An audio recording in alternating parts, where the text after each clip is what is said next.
No more Mr. Nice Guy. Those words were part of the latest social media post from Donald Trump, threatening to knock out every single power plant and every single bridge in Iran. But the US president did hold out an olive branch, saying he's sending negotiators to Pakistan. Posting on Truth Social, Trump said Iran decided to fire bullets yesterday in the Strait of Hormuz. A total violation of our ceasefire agreement, he said. Many of them were aimed at a French ship and a freighter from the United Kingdom. That wasn't nice, was it? My representatives are going to Islamabad, Pakistan. They will be there tomorrow evening for negotiations.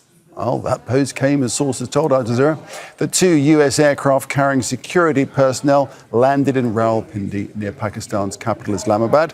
Security preparations also appeared to be underway in the city, with hotels being cleared and an entry to the government red zone being tightened. Patty, every day round about this time, the president cranks up the Truth Social. So it is today, and no more Mr. Nice Guy is the message we're hearing. Exactly, and this is a very long social media post, a couple of things to unpack. As you mentioned, he said that the Iranians fired on a French ship and a freighter from the United Kingdom. We believe, in fact, the 2 ships that were fired on were Indian flagged. And he said that they announced that they were going to close the strait, which is strange because the blockade has already closed it. They're helping us without knowing. Okay, that's not, in fact, true. The blockade was designed by the United States Navy to allow all ships to cross, except those that are Iranian flagged. No ships are crossing the Strait of Hormuz because the Iranians have closed it. So there's nothing to blockade because the ships are not passing where the U.S. Navy is.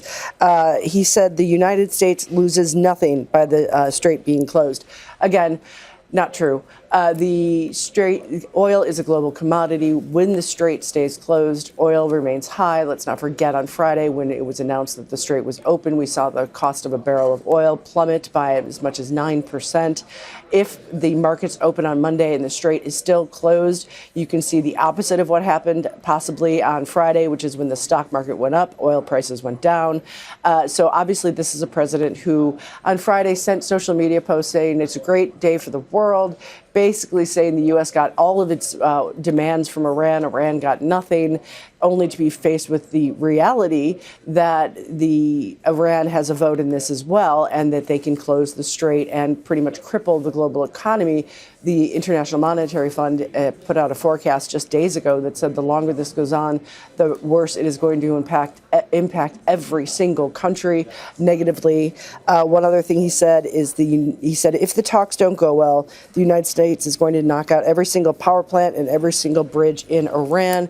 As commentators have repeatedly said, that is in fact a war crime. Now, one other thing we've learned, the U.S. ambassador to the United Nations has been telling local media stations that J.D. Vance, the vice president, is going to lead the delegation. So it's expected to be the vice president, Steve Witkoff, the president's longtime friend, and his son-in-law, Jared Kushner, leading the negotiations. This is a president under tremendous pressure to get a deal done, or at least some signs that a deal will be done before markets open on Monday. So, Patty, if the vice president is leading the negotiations, does that suggest that the president himself will not be going, as he did say at one point that he may be? You never know with this president, because obviously when we were just talking about the security preparations underway in Pakistan, I was a little surprised by the Air Force showing up and all of the different transit being closed. I've been to countless summits with U.S. presidents, and they tend to do some sort of security perimeter, but not necessarily for the vice president. But you really never know. Donald Trump likes to cast himself as the deal maker, so it's, of course, always possible. It seems that would probably not be announced. I was on the trip where George Bush went to Iraq, and even the press wasn't aware that he was going until he landed. So one never knows with this president, but there is a political risk if the president goes and doesn't make a deal. That would be very hard for him to explain, since he likes to say repeatedly that his whole life is making deals. All right, Patty, we'll keep a close eye on it. Thanks for that. Meantime, Patty Culhane there in Washington, D.C.